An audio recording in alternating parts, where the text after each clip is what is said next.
وأشهد أن محمدا عبده ورسوله صلى الله عليه وسلم لا نبي بعدها ما بعد. Pertama dan yang paling utama sekali, marilah kita selalu memperbaharui rasa kesyukuran kita kepada Allah Subhanahu wa Ta'ala yang senantiasa selalu melimpahkan rahmat dan karunia-Nya kepada kita bersama, dan diberikan kepada kita kesehatan, kesempatan, dan nikmat yang banyak, ya, yang terpaling utama yaitu nikmat Islam dan nikmat iman. Selawat beri salam tidak lupa juga kita hadiahkan junjungan kita Nabi besar Nabi Muhammad sallallahu alaihi wasallam. Allahumma shalli wa sallim wa barik ala sayyidina Muhammad wa ala alihi wa sahbihi rasulillahi ajma'in. Bapak-bapak, saudara-saudara jamaah Jumat rahimakumullah, sebelum kita naik mimbar ada beberapa informasi yang akan kami sampaikan. Yang pertama, waktu sholat Jumat kita hari ini masuk pukul 12 lewat 23 WIB, ya. Sekarang jam telah menunjukkan pukul 12 lewat 14 menit, ya, lebih kurang 9 menit lagi waktu sholat akan masuk. Dan bagi bapak-bapak saudara-saudara yang masih berada di rumah ataupun yang berada di perjalanan untuk bersegera menuju ke masjid, ini demi kesempurnaan daripada ibadah sholat Jumat kita. Dan bagi bapak-bapak yang telah berada di masjid, silakan maju ke depan untuk menemukan sof-sof yang masih kosong, agar saudara-saudara kita yang di belakangnya tidak melangkahi pundak-pundak kita. Dan ini merupakan sunnah, bukan perintah dari pengurus masjid. Jadi silakan untuk amalkan sunnah ini. Kita temukan sof-sof yang terdepan terlebih dahulu, agar saudara kita yang belakangan tidak melangkahi pundak-pundak kita. Dan informasi berikutnya untuk khatib Jumat kita pada Jumat kali ini, insyaallah khutbah akan disampaikan oleh Abu Qaram, yaitu Ustaz Rodrigo LCSMA Abdullah, beliau telah bersama kita. Dan untuk laporan-laporan keuangan insyaallah akan kita sampaikan besok, ya, sebelum kajian ba'da subuh.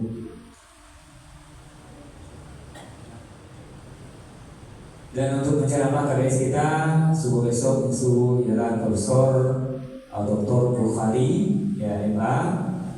Ya, ini merupakan kajian rutin, ya, setiap hari Sabtu.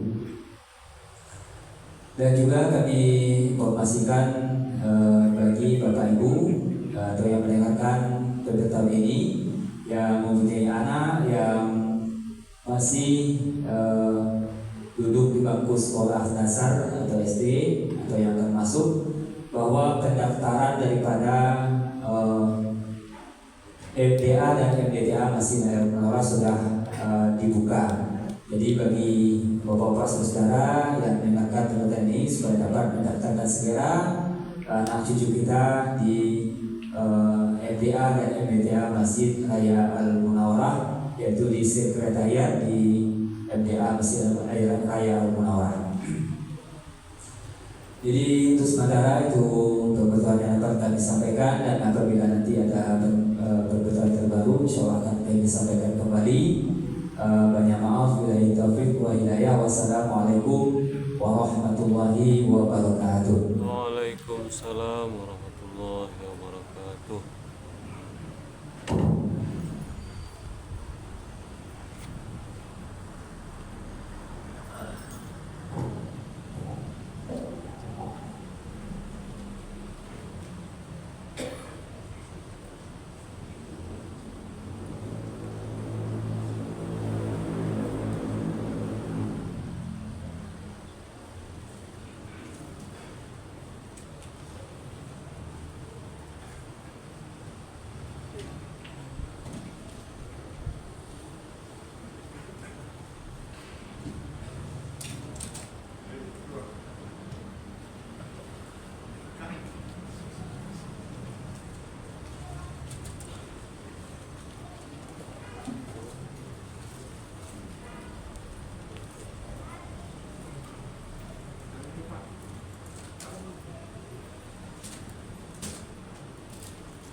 Bismillahirrahmanirrahim. Assalamualaikum warahmatullahi wabarakatuh. Waalaikumsalam warahmatullahi wabarakatuh. Allahu Akbar, Allahu Akbar,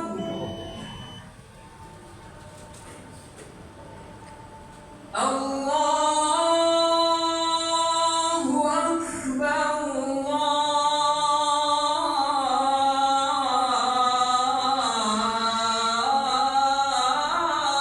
Akbar.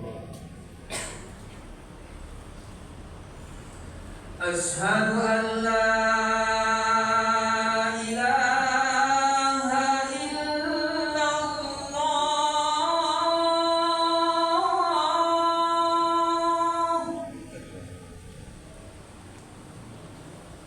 Ashhadu an la ilaha illallah.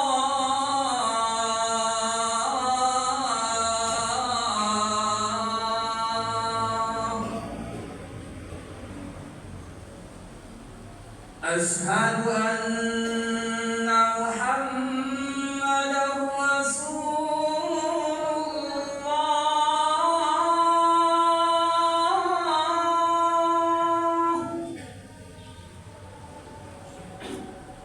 Ashhadu anna Muhammadar Rasulullah.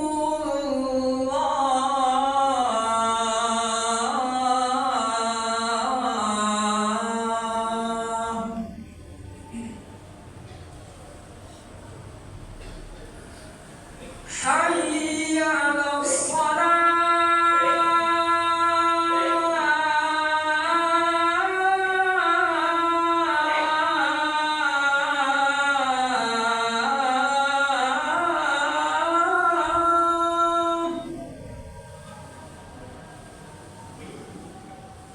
Hayya 'alas salah.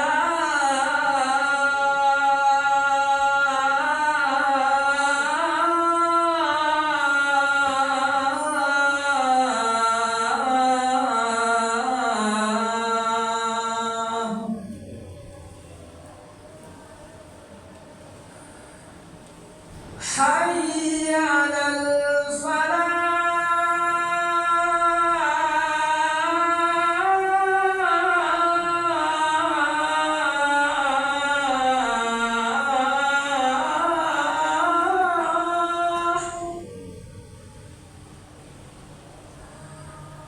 Hayya 'alal falah.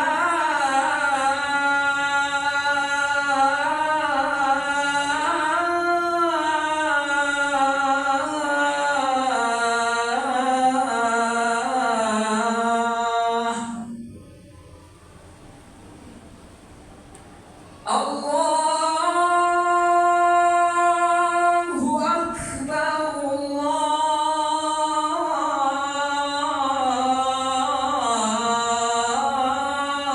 Allahu Akbar. La ilaha illallah.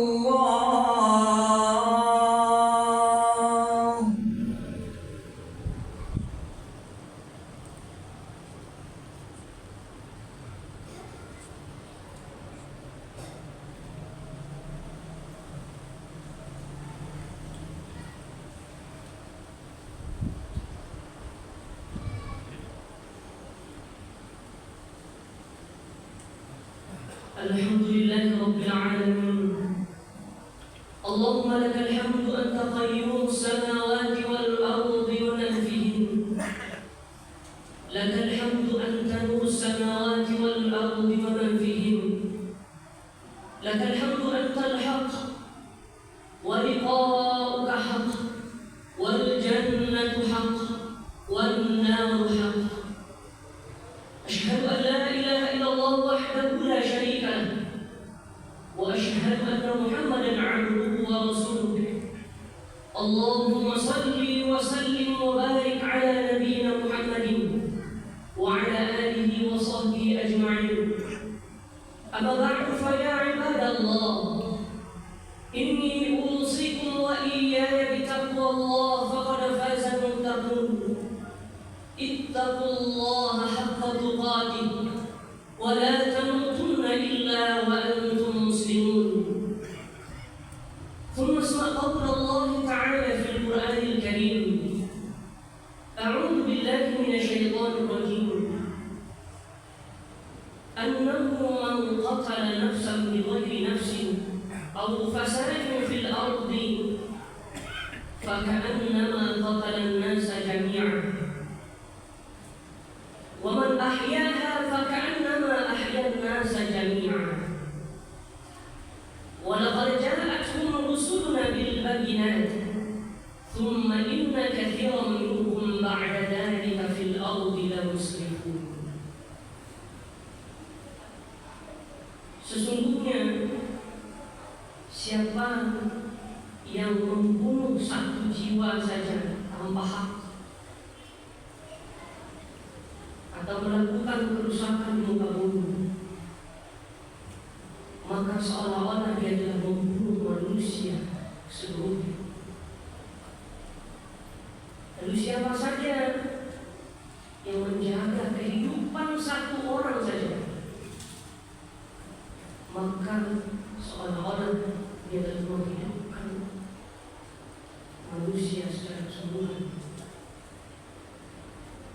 Sampai ke akhir ayatnya, firman Allah Subhanahu wa taala dalam surah Al-Maidah ayat 32. Sidang jamaah Jumat yang dimuliakan oleh Allah Subhanahu wa taala, belakangan ini rasanya tidak terbendung. Ada berita, ada informasi bahwa pembunuhan begal itu membuat hati kita teriris. Bahkan banyak pihak yang membicarakan ada apa dengan kita hari ini. Seolah-olah nyawa itu tidak ada lagi harganya. Kalau kita lihat firman Allah Subhanahu wa taala di dalam surah Al-Maidah ayat ke-32 tadi, itu sangat tegas Allah Subhanahu wa taala menyatakan kepada kita bahwa satu nyawa saja itu amatlah berharga dan pandangan Allah. Bahkan dinarasikan oleh Allah bahwa man qatala nafsan bighairi nafsin, siapa yang melakukan pembunuhan itu tanpa hak,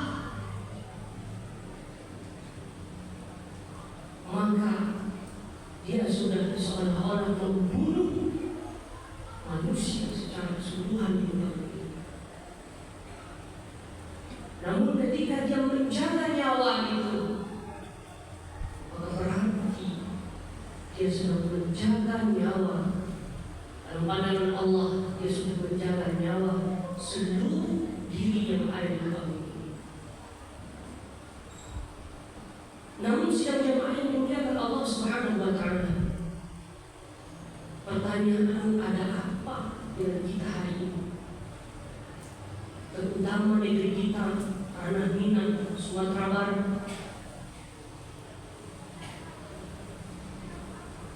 Mari kita coba lihat untuk mengambil pelajaran dari apa yang pernah terjadi di zaman baginda Nabi Sallallahu Alaihi Wasallam. Bagaimana pembunuh itu tidaklah diberlakukan oleh baginda Nabi dengan biasa-biasa saja. Tepatnya di dalam hadis yang sahih dari Imam Al-Bukhari, Imam Muslim, juga sunan yang 4, Imam Abu Dawud, Imam At-Tirmizi, Imam Nasai, Imam Ibnu Majah, dan juga beberapa tempat dalam Musnad Imam Ahmad, dapat dikatakan hadis ini sangatlah kuat untuk dijadikan hujah. Suatu ketika ada orang-orang dari Quraisy datang menemui baginda Nabi di Madinah. Mereka menyatakan keislamannya. Lalu kemudian karena udara Madinah itu tidak cocok untuk kondisi tubuh mereka, maka mereka jatuh sakit, terpengaruh dengan cuaca. Lalu sampailah berita itu kepada baginda Nabi Sallallahu Alaihi Wasallam. Lalu diperintahkan mereka untuk pergi ke kandang onta, yang onta itu merupakan onta sedekah, onta zakatnya kaum muslimin. Ditempatkan di satu tempat lalu ada yang menjaganya. Untuk apa mereka diperintahkan ke sana? Nabi perintahkan mereka ke sana untuk meminum air susu dan air senina unta. Lalu kemudian mereka pergi ke tempat itu, lalu meminum air susu dan kencing unta. Maka dengan izin Allah dan riwayat yang sahih itu mereka sehat. Tetapi rupanya mereka tidak tahu balas budi. Bahkan lebih keras dari itu, mereka itu tidak tahu diuntung. Sudah bisa sehat dengan obat yang diarahkan oleh baginda Nabi, namun setelah mereka sehat, justru yang menjaga unta itu mereka bunuh. Lalu unta-untanya mereka larikan. Peristiwa itu didengar oleh Nabi Sallallahu Alaihi Wasallam tepatnya di awal siang, seperti jam-jam kita ini, atau sebelum zuhur. Berita itu sampai ke telinga Nabi, lalu Nabi perintahkan untuk mengejar mereka. Dengan izin Allah, mereka dapat kembali ditemukan. Lalu dibawalah di hadapan baginda Nabi Sallallahu Alaihi Wasallam, dan Nabi memberikan hukuman yang sangat-sangat berat kepada mereka. Yang begal itu, yang rela membunuh itu, apa yang dilakukan oleh baginda Nabi untuk mereka? Faqatta'a aydiyahum, kedua tangan mereka dipotong. Wa arjulahum, kedua kaki mereka pun dipotong. Tidak cukup sampai di situ. Wa sumirat a'yunuhum, dicongkel kedua mata mereka. Tidak cukup sampai di situ. Lalu mereka dibawa ke tengah padang pasir dengan terik matahari yang luar biasa itu. Lalu mereka dibiarkan di tengah padang pasir yang panas. Lalu diambil batu yang besar, dihimpitkan kepada mereka. Dibiarkan mereka dalam kondisi itu sampai mati. Dari sini saya jemaah yang memuliakan Allah Subhanahu wa Ta'ala,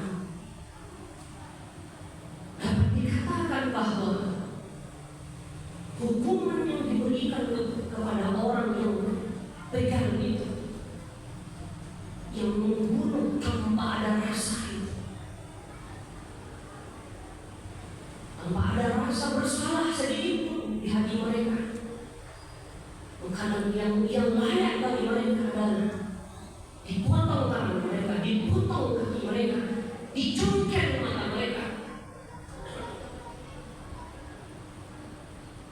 Dari sini sidang jamaah yang dimuliakan Allah, mungkin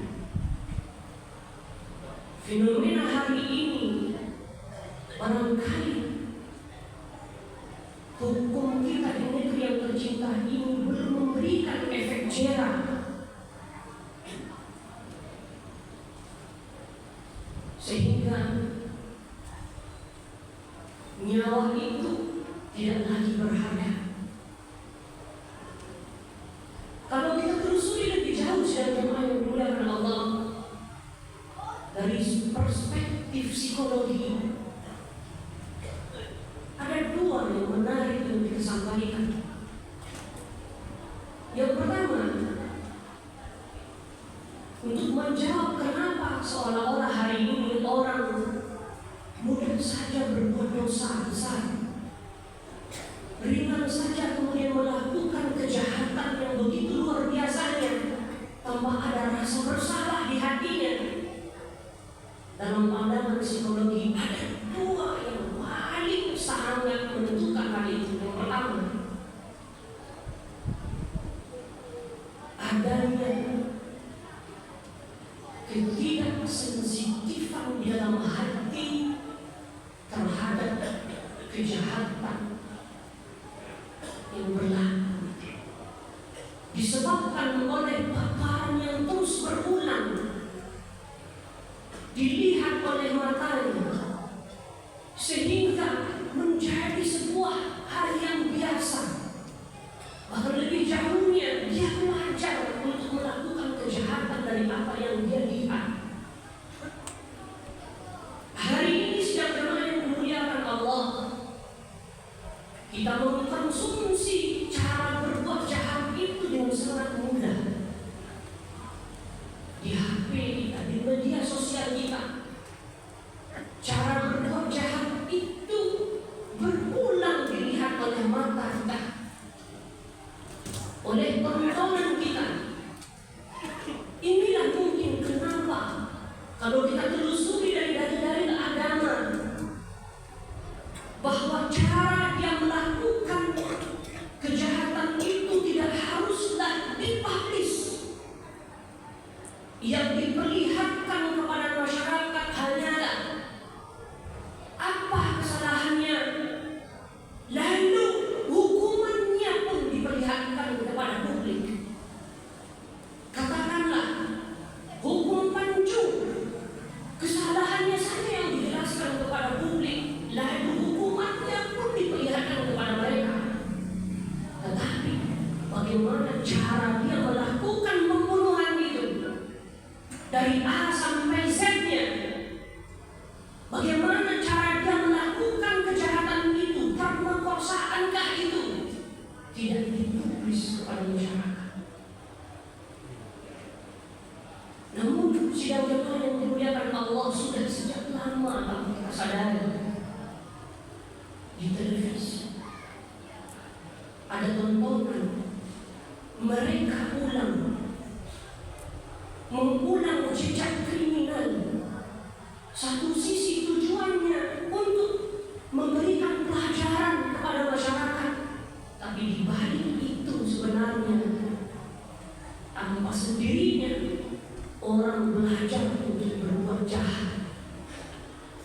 Dalam pandangan psikologi, sesuatu yang dilihat berulang kali di depan matanya, tontonan dari medianya, itu membuat orang kehilangan sensitif terhadap kejahatan itu. Bahkan dia belajar untuk berbuat jahat. Maka orang maling akan lebih suhu dengan kondisi hari ini. Orang yang berpotensi maling belum pernah maling, maka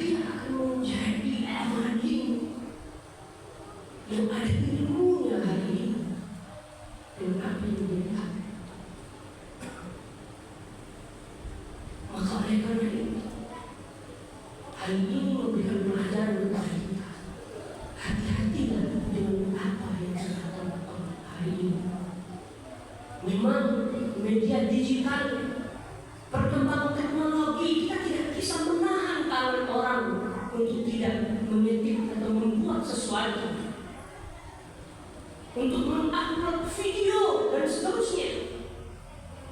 Tetapi kesadaran itu mesti kita wujudkan di hati kita bahwa tontonan akan mempengaruhi jiwa dan kepribadian kita. Hari ini game-game yang ditonton oleh anak kita banyak yang mengajarkan penyimpangan, berpengaruh kepada jiwanya. Jadi pribadi yang suka kepada lawan jenisnya tidak suka dengan lawan jenisnya. Game-game yang mengajarkan LGBT, tontonan-tontonan yang mengajarkan kekerasan, ada game pembunuhan. Maka ketika itu berulang terpapar di matanya, tontonan itu berulang kali diajarkan oleh otaknya, maka dalam pandangan psikologi itulah yang membentuk jiwa yang tidak lagi sensitif terhadap kejahatan. Yang kedua, dalam pandangan psikologi, bahwa ada istilah tumpulnya moral seseorang.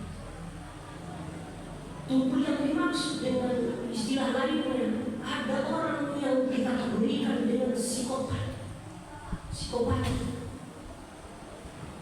Orang yang tidak lagi memiliki rasa bersalah terhadap kejahatan berat yang dia lakukan. Ketika kita coba telusuri lebih jauh dalam pandangan psikologi, ternyata satu penyebab utamanya adalah salahnya pola asuh oleh orang tua di masa kecilnya. Ketika dia tumbuh di keluarganya tanpa ada rasa kasih sayang, dia kehilangan sosok ibunya di usia 0 sampai 8. Dia kehilangan sosok ayahnya di usia 9 tahun sampai 16 tahun. Dia kehilangan pola asuh yang seharusnya dia mendapatkan kasih sayang di usia-usia yang kita sampaikan itu. Maka itulah yang menyebabkan kepribadiannya, moralnya, kepribadiannya akan berubah. Termasuk ketika di sekolah dia diajarkan kehalusan, diajarkan empati. Tapi ketika dia pulang ke rumahnya, dia melihat ayahnya mudah saja memukul ibunya. Maka yang menjadi tertanam di alam bawah sadarnya adalah apa yang dia lihat, bukan apa yang diajarkan di sekolah. Sidang jemaah yang dimuliakan Allah Subhanahu wa Ta'ala, sebagai kesimpulan apa yang kita sampaikan pada Jumat ini adalah dari pandangan secara hukum, mungkin hukum di negeri kita belum memberikan efek jerah sehingga layak untuk ditinjau ulang. Lalu dalam pandangan psikologi, ada dua hal yang kita ingin garis bawahi, bahwa hati-hatilah terhadap teman-teman kita yang biasa menonton kekerasan. Berarti kita sedang mendidik jiwa kita suatu saat akan juga keras seperti apa yang kita tonton. Yang terbiasa melihat gambar-gambar atau video-video teror, maka berarti kita sedang mendidik jiwa kita satu saat mungkin menjadi orang yang kriminal dan persoalan seksual. Begitu seterusnya. Lalu yang kedua, hati-hatilah dengan pola asuh kita terhadap anak, terutama usia mereka 0 sampai 4 dan 9 sampai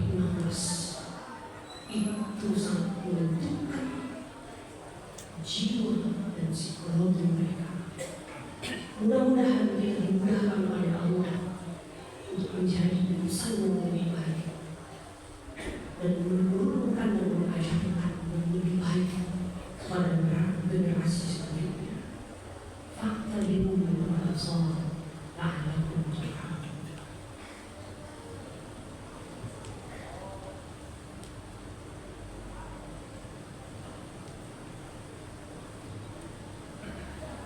Alhamdulillah rabbil alamin. Wal 'aqibatu lil muttaqin. ولا عدوان إلا على الظالمين. أشهد أن لا إله إلا الله وحده لا شريك له وأشهد أن محمدا عبده ورسوله. اللهم صل وسلم وبارك على نبينا محمد وعلى آله وصحبه أجمعين. أما بعد فيا عباد الله إني أوصيكم وإياكم بتقوى الله فقد فاز المتقون. اتقوا الله حق تقاته ولا تموتن إلا وأنتم مسلمون. ثم قول الله تعالى في القرآن الكريم: أعوذ بالله من الشيطان الرجيم. بسم الله الرحمن الرحيم. والعصر إن الإنسان لفي خسر إلا الذين آمنوا وعملوا الصالحات وتواصوا بالحق وتواصوا بالصبر. إن الله وملائكته يصلون على النبي يا أيها الذين آمنوا صلوا عليه وسلموا تسليما.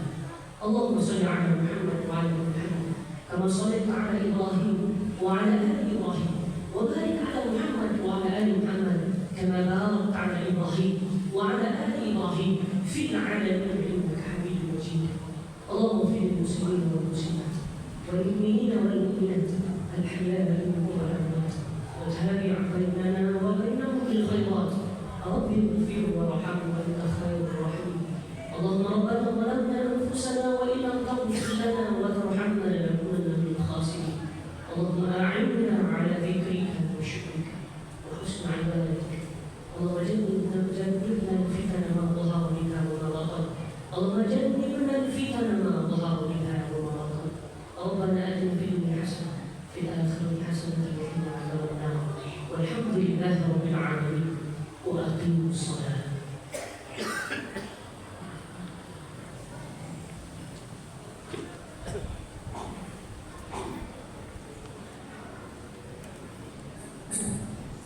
الله أكبر الله أكبر أشهد أن لا إله إلا الله أشهد أن محمدا رسول الله حي على الصلاة حي على الفلاح قد قامت الصلاة قد قامت الصلاة الله أكبر الله أكبر لا إله إلا الله.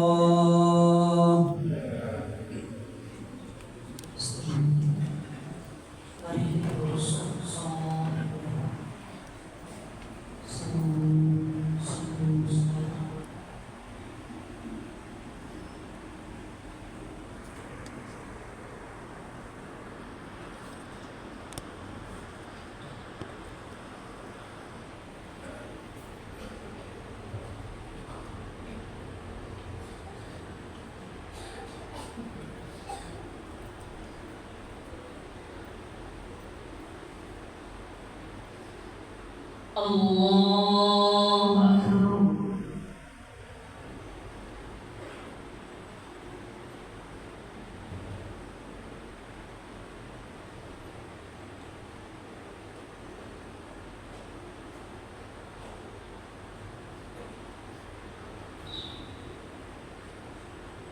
الحمد لله رب العالمين الرحمن الرحيم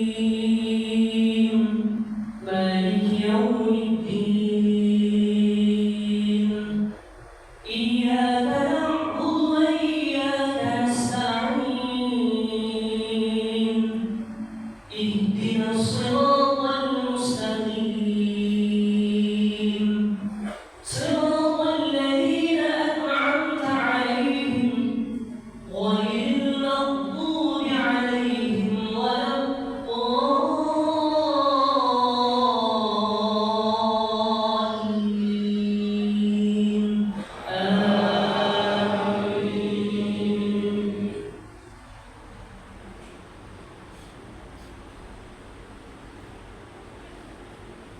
من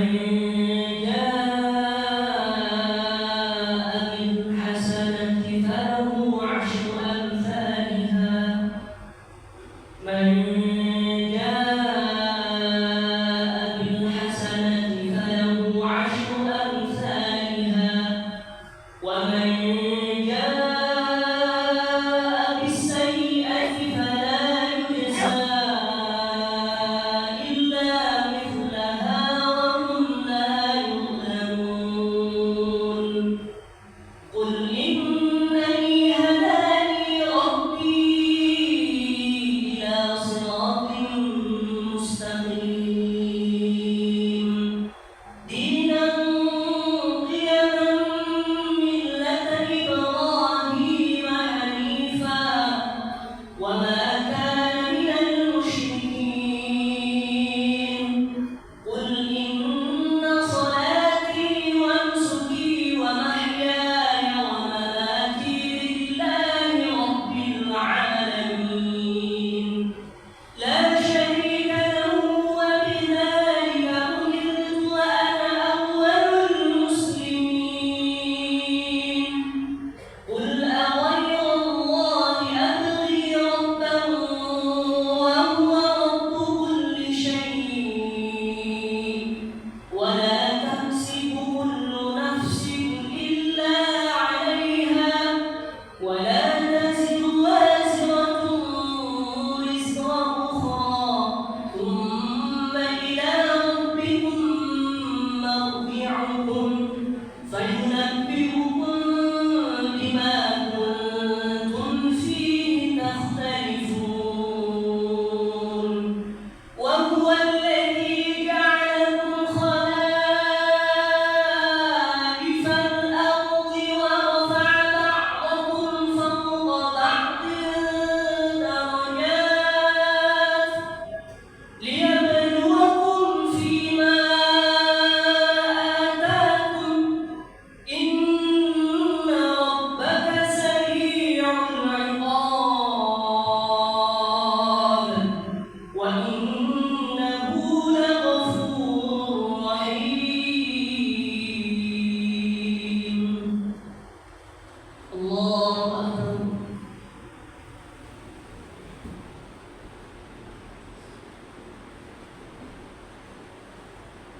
سمع الله لمن حمده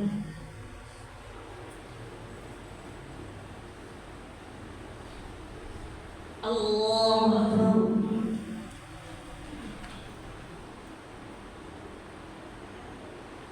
الله أكبر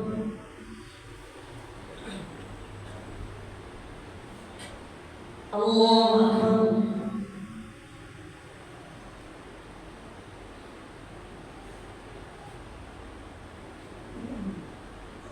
الله أكبر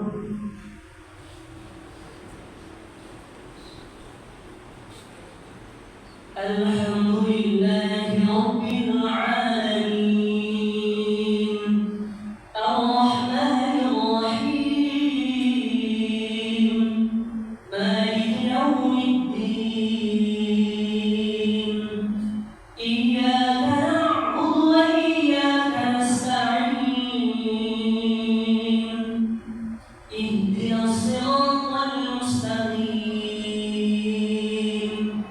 صراط الذين أنعمت عليهم غير المغضوب عليهم ولا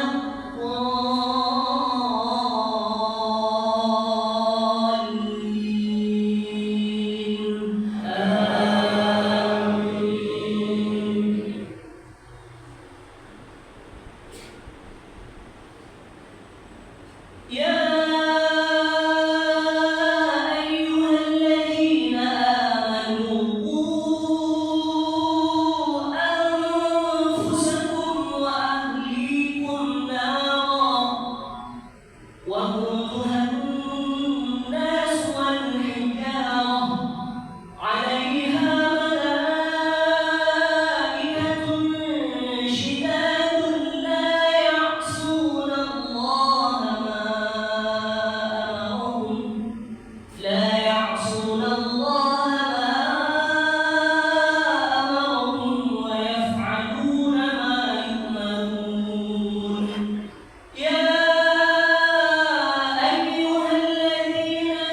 سمع الله لمن حمده.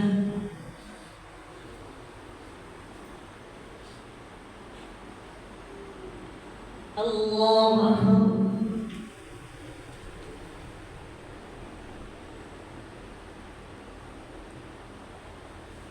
الله أكبر.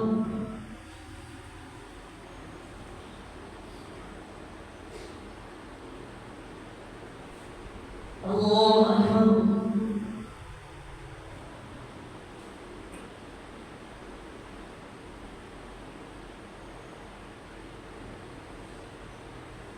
الله أكبر.